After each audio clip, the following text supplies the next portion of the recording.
بسم اللہ الرحمن الرحیم۔ السلام علیکم۔ میری شادی پر میری اماں بہت خوش تھیں۔ میری بیوی جہیز میں ہر چیز لائی تھی، میرا پورا گھر بھر گیا تھا۔ بس ایک زیور اس کے والد نے نہیں دیے تھے۔ اپنی چھوٹی سی دکان بیچ کر انہوں نے شرمین کو ہر چیز جہیز میں دی تھی۔ رات کو جب میں کمرے میں گیا تو میری خوبصورت اور حسین بیوی بیڈ پر بیٹھنے کی بجائے دلہن بنی کمرے کے چکر کاٹ رہی تھی۔ مجھے دیکھ کر کہنے لگی، میرا کولر کہاں ہے؟ مجھے اس وقت اس کا یہ سوال کچھ عجیب سا لگا۔ میں نے کہا، تمہیں پیاس لگی ہے تو جگ میں پانی موجود ہے، کولر رکھنے کی ضرورت ہے؟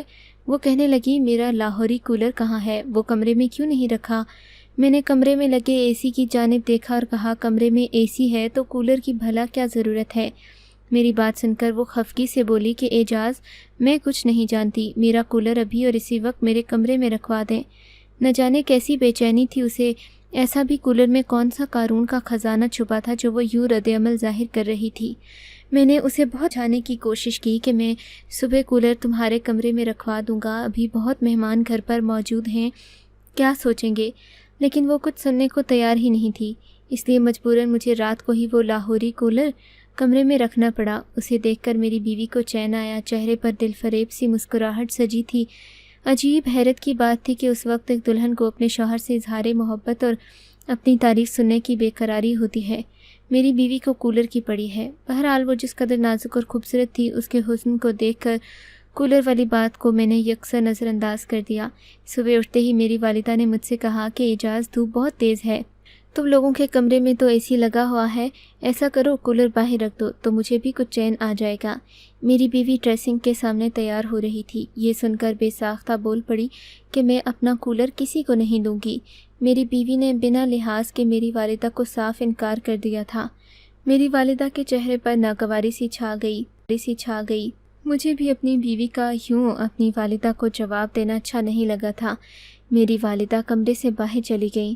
میں نے کہا، شرمین، تمہیں امی کو یوں جواب نہیں دینا چاہیے تھا، اتنی گرمی میں وہ باہر بیٹھی ہیں، کیا حرج ہے جو وہ کولر استعمال کر لیتی، ہمارے کمرے میں تو اے سی موجود ہے۔ وہ کہنے لگی، اعجاز، آپ اے سی اتار کر امی کے کمرے میں لگوا دیں، لیکن میں کولر کسی قیمت پر بھی نہیں دوں گی۔ مجھے اس کی بات سن کر حیرت ہوئی، بھلا ایسا بھی کولر میں کیا تھا کہ وہ اے سی کے بنا رہنے کو تیار تھی لیکن کولر کے بغیر نہیں؟ دوسری عجیب بات یہ تھی کہ وہ کولر چلاتی بھی بالکل نہیں تھی، بس وہ کولر کمرے کے ایک کونے کی زینت بنا ہوا تھا۔ میری شادی کے 1 ماہ بعد بجلی کا بل بہت زیادہ آ گیا۔ میں نے بیوی سے کہا کہ اے سی کی وجہ سے بل بہت زیادہ آ جاتا ہے، میری تنخواہ اس طرح کی عیاشی کی اجازت نہیں دیتی، اس لیے اب ہم کولر چلا کر سو جایا کریں گے۔ لیکن وہ کہنے لگی کہ نہیں، میں یہ کولر نہیں چلاؤں گی، یہ ایسے ہی یہاں پیکڈ رہے گا۔ اب تو ایسا ہونے لگا تھا، ایسی بھی کولر سے کیا محبت کہ اسے کمرے میں ڈیکوریشن پیس کی طرح سجا کر رکھا جائے۔ میں نے کہا، تمہارے ساتھ مسئلہ کیا ہے؟ چیزیں انسان اس لیے خریدتا ہے کہ انہیں اپنی سہولت کے لیے استعمال کر سکے۔ ایک تم ہو کہ تم نے کولر کو ہاتھ کا چھالا بنا کر رکھا ہوا ہے۔ میں نہ جانے کیوں تلخ سا ہو گیا تھا، لیکن میری بیوی پر میرے غصے کا بھی کوئی اثر نہیں ہوا تھا۔ اس کی نہ ہاں میں نہیں بدلی تھی۔ غصے میں نے اے سی نہیں چلایا، وہ گرمی میں صرف پنکھے میں سو گئی، لیکن کولر کو ہاتھ نہیں لگانے دیا۔ حالانکہ ایسا نہیں تھا، وہ ہر بات پر ضد کرتی تھی، وہ ہر کام خوش اسلوبی سے کرتی، میری والدہ سے بھی بہت پیار سے رہتی، گھر کی ذمہ داریاں بھی بخوبی نبھا رہی تھی، لیکن بس کولر کے معاملے میں اس کا جذباتی پن مجھے سمجھ نہیں آ رہا تھا۔ پھر اسے اپنے حسن پر بڑا مان تھا اور ناز بھی تھا، ہر وقت سجی سنوری رہتی، شاپنگ پر جاتی تو مہنگے برانڈ کے کپڑے پسند کرتی۔ میں اسے منع کر دیتا کہ میں یہ سب تمہیں لے کر نہیں دے سکتا۔ وہ اس بات پر کئی دن مجھ سے ناراض رہتی، کہتی، آپ کو تو میری قدر ہی نہیں ہے۔ میں جواب میں کچھ نہیں کہتا تھا، پھر وہ خود ہی ٹھیک ہو جاتی۔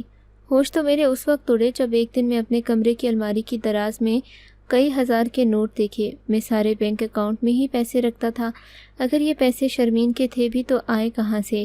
شادی پر شرمین کے پاس جتنے پیسے اکٹھے ہوئے تھے وہ سارے وہ مجھے دے چکی تھی، اور میں نے ابھی تک اسے مہینے کا خرچہ بھی نہیں دیا تھا۔ اتنی بڑی رقم اس کے پاس آئی کہاں سے تھی؟ وہ تقریباً 50,000 تک تھے۔ رات کو جب میں نے یہ بات شرمین سے پوچھی تو اس کے جواب نے مجھے تنگ کر دیا، میں ششدر سا رہ گیا۔ عجیب انہونی سی بات تھی جو میں شرمین کے منہ سے سن رہا تھا۔ وہ کہنے لگی، اس کا لاہوری کولر بڑا کراماتی ہے، وہ جتنے پیسے اس کولر کے سامنے کھڑی ہو کر مانگتی ہے اسے مل جاتے ہیں، لیکن صرف چاند کی 15 تاریخ کو۔ مجھے لگا شاید شرمین کا دماغی توازن ٹھیک نہیں ہے۔ کرامتی بابیں تو سنے تھے، لیکن کرامتی کولر کے بارے میں نے تو پہلی بار سنا تھا۔ میں نے کہا، تم اس دور میں رہ کر ایسی باتوں پر یقین رکھتی ہو؟ کہنے لگی، مجھے تو یقین ہے، اسی لیے مجھے اس سے پیسے ملتے ہیں۔ میں نے اس کی بات ہوا میں اڑائی۔ چند دن بعد ہی چاند کی 15 تاریخ آنے والی تھی۔ میں نے کہا، چلو تمہارے اس کراماتی کولر کے کرامات کو بھی دیکھ لیتے ہیں، مجھے ابھی کے ابھی 40,000 روپے نکال کر دکھاؤ۔ کہنے لگی، میں کمرہ بند کر کے لائٹ بند میں اکیلی ہی اس کے سامنے کھڑی ہوں گی اور پھر آپ کو پیسے نکال کر بھی دکھا دوں گی۔ رات جیسے ہی چاند پوری آب و تاب سے آسمان پر روشن ہوا، شرمین کمرے میں چلی گئی۔ کمرے کی لائٹس بند کیں۔ چند گھنٹے بعد اس نے دروازہ کھولا اور مجھے 40,000 روپے پکڑا دیے۔ خود وہ پسینے سے شرابور تھی۔ میں حونکوں کی طرح اس کی شکل دیکھتا رہ گیا۔ میں نے وہ 40,000 پکڑ کر نوٹ چیک کیے کہ اصلی ہیں یا نقلی۔ نقلی نہیں تھے، لیکن وہ اصلی تھے۔ میری والدہ بھی آنکھیں پھاڑے دیکھ رہی تھیں۔ ہماں بیٹے کو پیسے ہاتھ میں پکڑ کر بھی یقین نہیں آ رہا تھا۔ میں نے پیسے واپس شرمین کو دینے چاہے، لیکن وہ کہنے لگی کہ آپ یہ رکھ لیں۔ میں نے وہ پیسے رکھ لیے۔ اب ہر ماہ چاند کی 15 کو لائٹ بند کر کے وہ کمرے میں جاتی۔ چند گھنٹے بعد جب آتی تو اس کے ہاتھ میں پیسے ہوتے، لیکن وہ پسینے سے شرابور ہوتی، سانس بھی پھولا ہوا ہوتا۔ مجھے نہ جانے کیا کر کے آ رہی تھی، نہ جانے کیوں کچھ مجھے بے چینی سی ہوتی، میں پریشان سا ہونے لگتا۔ ایک بار جب میں کمرے میں آیا تو میری بیوی نے فوراً سے کچھ الماری کے لاکر میں چھپا دیا۔ میں نے پوچھا کہ تم نے یہ کیا رکھا ہے؟ تو کہنے لگی، کچھ نہیں، لیکن اس کی بدحواسی بتا رہی تھی کہ وہ مجھ سے کچھ چھپا رہی ہے۔ میں نے شرمین کو پانی لینے کے لیے بھیج دیا اور جب دروازے کا لاکر کھولا دیکھا تو حیرت سے میری آنکھیں پھٹی کی پھٹی رہ گئیں۔ اب تو مجھے اور بھی بے چینی سی لگ گئی۔ شرمین کے آنے سے پہلے میں نے وہ دروازہ دوبارہ لاک کر دیا۔ میں چاہتا تھا کہ خامخواہ کا شک اپنی بیوی پر نہ کروں، لیکن میری دل پر ایک گرہ سی بندھ گئی تھی کہ کہیں کچھ گڑبڑ ضرور ہے۔ اگلے مہینے چاند کی 15 کو میں نے اپنی بیوی سے کھانے کی فرمائش میں 4-5 چیزیں بنانے کو کہا۔ اسے کچن میں سلجھا کر میں نے کمرے کا دروازہ بند کیا اور لائٹس بند کر دیں۔ اندھیرے میں جا کر اس کولر کے سامنے کھڑا ہو گیا، اس کا کور اتارا اور اسے کہا کہ مجھے 50,000 روپے چاہئیں۔ 1 بار 2 بار میں نے کہا اور کولر کے پنکھے کے اندر ہاتھ بھی ڈالا، لیکن میرے ہاتھ کچھ بھی نہیں آیا۔ اب تو میرے دل میں پکا یقین ہونے لگا کہ یقیناً قصہ کچھ اور ہے۔ میں نے جب اس بات کا تذکرہ شرمین سے کیا تو وہ ہنسنے لگی، کہنے لگی، صرف کولر ہی نہیں، میں بھی کرامتی ہوں، میں قسمت کی دھنی ہوں، اسی لیے پیسے صرف مجھے ہی ملتے ہیں۔ میں کبھی اس پر رشک کرنے لگتا تو کبھی مجھے شک ہونے لگتا۔ ایک بار میری آنکھ کھلی تو شرمین میرے برابر میں نہیں تھی۔ میں اٹھ کر باتھ روم گیا، باتھ روم بھی خالی تھا۔ کمرے سے باہر آیا تو وہ باہر بھی کہیں نہیں تھی۔ مجھے تشویش سی ہونے لگی، رات کے اس پہر وہ کہاں جا سکتی ہے؟ میں کمرے میں واپس آیا تو سامنے بیڈ پر شرمین کو سویا دیکھ کر میرے ہوش اڑ گئے۔ ابھی 10 منٹ پہلے تو وہ کمرے میں کہیں نہیں تھی، اب وہ سو رہی تھی۔ میں اس کے برابر میں بیٹھ کے اور اسے غور سے دیکھنے لگا، لیکن وہ سو رہی تھی۔ میں پریشان سا ہونے لگا، بھلا یہ کیسے ہو سکتا ہے کہ ابھی وہ کمرے میں کہیں نہیں تھی اور اب ایک دم سے کمرے میں کہاں سے آ گئی؟ میری آنکھیں اتنا بڑا دھوکہ تو نہیں کھا سکتی تھیں۔ ایک پل کو مجھے واقعی کچھ یقین ہونے لگا کہ شاید میری بیوی اور اس کا یہ کولر کرامتی ہی ہیں، کیونکہ یہ کولر صرف میری بیوی کی خواہشات کو پورا کرتا تھا۔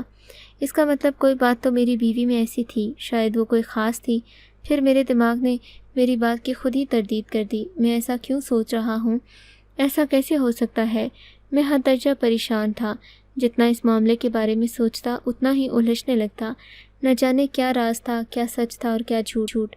اس بار میں سوچ چکا تھا کہ چاند کی 15 کو خود دیکھوں گا کہ کراماتی کولر میری کراماتی بیوی کو آخر کیا دیتا ہے، کیونکہ اس دن مجھے شرمین کے کولر سے زیور ملا تھا جو تقریباً 20 تولے تھا۔ حالانکہ شرمین کے والدین بھی مناسب سفید پوش لوگ تھے، زیور انہوں نے اپنی بیٹی کی شادی پر بھی نہیں پہنا تھا۔ ہاں، اسے جہیز بہت اچھا دیا تھا۔ پھر مجھے خیال آنے لگا، اگر یہ کولر اتنا کراماتی ہے تو پھر شرمین نے اپنے والدین کو امیر کیوں نہیں کیا؟ نہ جانے کیوں میں ہی یہ سوچ کر ذہنی اذیت سے دوچار ہونے لگا۔ ابھی چاند کی تاریخ شروع تھی اور میری بے چینی کا یہ عالم تھا کہ میرا جی چاہتا کہ وقت کو پر لگ جائے اور چاند کی 15 تاریخ آ جائے، تاکہ مجھ پر یہ راز فاش ہو جائے کہ آخر ایسی کون سی کرامت اس کولر کے ساتھ جڑی ہوئی ہے جس کا فائدہ میری بیوی کو ہی ہوتا ہے۔ اس بار میں کمرے میں آیا تو ڈھیر سارا ڈرائی فروٹ پلیٹ میں رکھ کر وہ کھا رہی تھی۔ میں نے پوچھا، یہ تمہارے پاس کہاں سے آیا؟ مسکرا کر کہنے لگی کہ 15 کو میں نے اپنے لیے ڈرائی فروٹ منگوایا تھا۔ مجھے یہ سن کر حیرت کا جھٹکا لگا کہ پچھلی چاند کی 15 ہو تو میں نے کولر کے سامنے اپنی خواہش رکھی تھی جو پوری نہیں ہوئی، اور وقت گزرنے کے بعد ہی میں کمرے سے نکلا تھا۔ میری بیوی اس وقت کچن میں مصروف تھی۔ وہ کب دوبارہ کمرے میں گئی، کب اس نے یہ سب حاصل کیا؟ میں نے اس دن جان بوجھ کر اپنی بیوی کے سامنے بریانی، کباب، قورمہ اور کھیر کی فرمائش رکھ دی اور کہا کہ وہ سب کچھ بنائے اور بنا بنائے کچن سے نہ نکلے، میں کراماتی کولر کی کوئی کرامت دیکھ سکوں۔ میرے سامنے میری بیوی رات تک کچن میں مصروف رہی۔ مجھے اچھی طرح سے یاد تھا کہ وہ رات دیر سے کمرے میں آئی تھی اور اس وقت کمرے میں موجود تھا۔ جتنی بے صبری سے مجھے وقت کے گزرنے کا انتظار تھا، ایسا لگ رہا تھا کہ وقت تھم سا گیا۔ میری بے قراری دن بدن بڑھتی جا رہی تھی۔ ایسا بھی کیا عمل تھا جس کا فائدہ شرمین کو یہاں مل رہا تھا اور اس کے میکے میں نہیں مل سکا؟ کیونکہ جب میری شادی ہوئی تھی، مجھے اچھی طرح سے یاد ہے میرے سسر نے اپنی ایک چھوٹی سی دکان بیچ کر جہیز کا سامان پورا کیا تھا اور کہا تھا کہ اب میرے پاس زیور دینے کے پیسے نہیں بچے۔ اگر یہ کراماتی کولر تھا، شرمین اس سے ڈھیر سارے پیسے نکال کر اپنے والد کی مدد کیوں نہیں کر رہی تھی؟ مجھے 40,000 اس نے فوراً سے دے دیے، حالانکہ مجھے ایسی کوئی خاص ضرورت بھی نہیں تھی۔ میں اچھا کماتا تھا، مجھے تنگی کا سامنا نہیں تھا۔ میرا سسر 3 بیٹیوں کا باپ تھا، بیٹا کوئی نہیں تھا۔ شرمین سب سے بڑی تھی، اس کی 2 بہنیں جہیز نہ ہونے کی وجہ سے بیٹھی تھیں۔ اگر شرمین چاہتی تو یہ زیور اور پیسہ مجھ سے چھپا کر اپنے میکے دے آتی، لیکن نہیں، اس کا کولر پیسوں سے بھرا ہوا تھا، زیورات بھی بہت تھے۔ وہ اپنی شاپنگ پسند سے کرتی تھی۔ میری عقل یہ سوچ کر معاف ہونے لگی کہ اللہ اللہ کر کے میرے صبر کا امتحان ختم ہوا تھا۔ آج چاند کی 15 تاریخ تھی۔ میں کمرے کے واش روم میں چھپ گیا تھا۔ شرمین کمرے میں آئی، کمرے کا دروازہ بند کر دیا اور لائٹس بھی بند کر دیں۔ گپ اندھیرا تھا۔ میں نے واش روم کی بتی بھی گل کر رکھی تھی۔ ذرا سا واش روم کا دروازہ کھول کر میں نے دیکھا۔ ہلکی سی روشنی میں مجھے بس یہ محسوس ہوا کہ شرمین نے کولر کا کور ہٹایا ہے۔ میں اس کے بعد کولر کے اوپر کا ڈھکن بھی ہٹا دیا۔ پھر وہ ایک سٹول رکھ کر اس کولر کے اندر چلی گئی۔ میں نے فوراً سے لائٹس کھول دیں اور جب میں نے کولر کے اندر دیکھا تو میری روح فنا ہو گئی۔ یہ راز میرے سامنے فاش ہو چکا تھا۔ کرامتی کولر کی حقیقت مجھ پر کھل گئی تھی۔ شرمین ایک متوسط گھرانے سے تعلق رکھتی تھی، لیکن اس کی خواہشات بہت بڑی بڑی تھیں جس کی تکمیل کے لیے وہ کوشاں رہتی۔ BA کرنے کے بعد اس نے ایک آفس میں جاب شروع کر دی جو اسے اس کی خوبصورتی کی وجہ سے ملی تھی۔ آفس کا باس امیر شخص تھا، لیکن 50 کے لگ بھگ عمر کا تھا۔ شرمین خوبصورت اور ذہین ہونے کے ساتھ ساتھ پیسوں اور ضرورتوں کے پہیے میں پسی ہوئی لڑکی تھی۔ اس کے باس کے التفات شرمین پر کچھ زیادہ ہی ہونے لگے۔ 2 ماہ بعد اس کی تنخواہ ڈبل کر دی گئی۔ اسے عام امپلائی سے ہٹا کر اس کے باس نے اپنی پرسنل سیکرٹری کی نوکری پر رکھ لیا۔ شرمین کے باس کے آنکھوں کی چمک کب اس نے ایک سونے کی چین تحفے میں دی۔ شرمین نے للچائی آنکھوں سے اس چین کو دیکھا، لیکن مروتاً انکار کرنے لگی۔ مگر اس کا باس اس کی آنکھوں کی زبان پڑھ چکا تھا، اس لیے اصرار کرنے لگا کہ وہ یہ چین رکھ لے۔ تھوڑی سی پیش رفت کے بعد شرمین نے وہ چین رکھ لی، لیکن یہ تحفوں کا سلسلہ چل نکلا تھا۔ اس دفعہ شرمین اپنے باس کی خواہش پر اس کے ساتھ لنچ کرنے ریسٹورنٹ پر گئی۔ دولت کی چکا چوند دیکھ کر اس کا دماغ 7ویں آسمان کو چھونے لگا۔ پہلی بار اس کے ہوش اس وقت اڑے جب اس کے باس نے اس سے غلط قسم کی فرمائش کی۔ شرمین نے فوراً اسے انکار کر دیا۔ وہ کہنے لگا کہ اسے شرمین سے محبت ہو گئی ہے۔ شرمین چاہے تو وہ اسے دوستی بیوی کے طور پر بھی رکھ سکتا ہے، لیکن کچھ عرصہ اسے اپنا نکاح اپنی پہلی بیوی سے خفیہ رکھنا پڑے گا۔ شرمین نے پہلے تو صاف انکار کر دیا۔ باس نے انکار سن کر ہی اسے نوکری سے نکال دیا اور کہا شرمین اسے سارے تحائف ماننے کے لیے تیار ہو۔ شرمین نے پہلے تو غصے میں آ کر اس کے سارے تحفے واپس کر دیے۔ انہی دنوں میرا رشتہ شرمین سے طے ہو گیا۔ پہل تو وہ خوش تھی، لیکن جب اسے پتہ چلا کہ میں بس مناسب ہی کماتا ہوں، بس اچھا کھلا پلا ہی سکتا ہوں، اس کی عیاشی نہیں کروا سکتا، تو وہ مجھ سے رشتہ ہو جانے کی پچھتانے لگی۔ اسے باس کے ساتھ رہ کر عیاشیوں کی عادت سی ہو گئی تھی۔ ہوٹل میں کھانا، برینڈڈ شاپنگ کرنا، امیر خواتین والے انداز اپنانا، لیکن میرے ساتھ یہ سب کچھ نہیں مل سکتا تھا۔ شادی سے 2 دن پہلے وہ اپنے والد کی قسم پرسی دیکھ کر یہ سوچنے لگی کہ میرے ساتھ بھی اسے ایسی ہی زندگی گزارنا پڑے گی۔ وہ اپنے باس کے پاس چلی گئی، کہنے لگی وہ ان سے نکاح کر لیتی، لیکن اس کا رشتہ مجھ سے طے ہو چکا ہے۔ 15 دن بعد شادی ہے۔ اس کے والد کے پاس ایک ہی دکان تھی جو چند لاکھ کی بیچ کر اس کا بمشکل جہیز بنا پائے ہیں، لیکن وہ یہ شادی نہیں کرنا چاہتی۔ وہ ایک اچھی زندگی جینا چاہتی ہے، لیکن اگر اس وقت اس نے شادی سے انکار کیا تو اس کے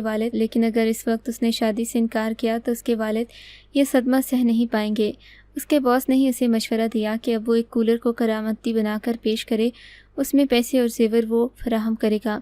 یہ سب وہ اس لیے کر رہا تھا کہ میں اس کولر کو کرامتی سمجھنے لگوں اور پیسوں کا عادی ہو جاؤں۔ جب مجھے مفت کے پیسوں کا چسکا لگ جائے تو پھر وہ میرے سامنے آ کر یہ شرط رکھتا کہ میں شرمین کو طلاق دے دوں، پھر وہ اس کے بدلے مجھے ایک اچھی رقم دینے کی لالچ دیتا تاکہ میں انکار نہ کر سکتا۔ اس کے باس نے ہمارے برابر والا گھر خرید لیا۔ میرے کمرے میں جہاں لاہوری کولر رکھا تھا، اسی دیوار کے پیچھے ایک ہول کیا گیا تھا جس کا راستہ برابر والے گھر جاتا تھا، جہاں سے شرمین کولر کے ذریعے وہاں جاتی تھی اور اس کا باس پہلے سے وہاں موجود ہوتا۔ پھر بدلے میں وہ شرمین کو بہت سے پیسے اور زیورات دیتا، جس کی لالچ کی پٹی شرمین کی آنکھوں پر بندھ چکی تھی۔ میں اسے کولر کے ہال سے جاتے دیکھ چکا تھا، اس لیے خود بھی اس ہال سے دوسرے گھر کے کمرے میں پہنچ گیا جہاں موجود تھا۔ یہ ساری حقیقت میرے سامنے کھل چکی تھی۔ باقی کی حقیقت بڑے بے شرم انداز میں شرمین نے اپنے گناہ اور غلطی کا اعتراف کرتے ہوئے مجھے آگاہ کیا۔ اسے اپنے کیے پر ذرا بھی پچھتاوا نہیں تھا۔ مجھے یہ سن کر حد درجہ افسوس ہوا۔ مجھے یاد آنے لگا کہ وہ اس دن بھی کمرے سے غائب تھی، گھر میں کہیں بھی نہیں تھی۔ شاید اسی کولر کے ہال سے وہ رات کو برابر والے گھر جاتی تھی۔ ایک بار تو میں نے دیکھ لیا تھا، لیکن نہ جانے کتنی بار وہ میرے ساتھ ایسی ناانصافی کر چکی تھی۔ اس کا باس مجھ سے کہنے لگا کہ وہ مجھے شرمین کی منہ مانگی قیمت دینے کے لیے تیار ہے۔ شرمین کو اگر میں طلاق دے دوں تو وہ مجھے لاکھوں میں تول دے گا۔ یہ سن کر شرمین کی آنکھوں میں فخر اور گھمنڈ کے علاوہ اور کچھ بھی نہیں تھا، جیسے وہ بہت انوکھی اور حسن کی دیوی ہو۔ بلا شبہ وہ خوبصورت تھی، لیکن عورت کی خوبصورتی اس وقت تک شوہر کو بھاتی ہے جب وہ صرف شوہر تک ہی محدود ہو۔ جس کے حسن سے دوسرے مرد خیراں ہونے لگے، وہ کھلو پترا ہی کہلانے کے لائق رہ جاتی ہے۔ اور مجھے ایک پارس بیوی چاہیے تھی، حسن کی دیوی نہیں۔ اس کے باس نے مجھ سے پوچھا کہ مجھے شرمین کی قیمت بتائے۔ میں نے کہا، میرے نزدیک اس کی حیثیت ایک پتھر کے ٹکڑے کے برابر بھی نہیں ہے۔ خاک مٹی کی بھی شاید کوئی مول ہوتا، لیکن ایسی عورت اس خاک دھول کے برابر بھی نہیں جو عام طور پر راہ چلتے ہوئے میری جوتی پر لگ جاتی ہے۔ میں نے اسے تمہیں بنا کسی قیمت کے دے دیا۔ یہ کہہ کر میں نے شرمین کو 3 طلاقیں دے دیں۔ وہ منہ کھولے مجھے دیکھتی رہ گئی۔ میں وہاں سے واپس لوٹ آیا۔ مجھے اس بات کا ذرا بھی افسوس نہیں ہوا۔ جو عورت اپنے مرد سے وفا نہ نبھا سکے، وہ سونے کی چمک دیکھ کر ہر کسی پر مر مٹے اور کسی غیر کی باہوں کا انتخاب کر لے، وہ عورت بے قیمت ہے، 2 کوڑی کے برابر بھی نہیں۔ آپ کو اگر یہ کہانی اچھی لگی ہے تو اس ویڈیو کو لائک کیجیے اور اس طرح کی مزید کہانیاں سننے کے لیے ہمارے چینل کو ضرور سبسکرائب کیجیے۔ کہانی سننے کا شکریہ۔ آپ سے ملاقات ہوگی اگلی ویڈیو میں، تب تک کے لیے اللہ حافظ۔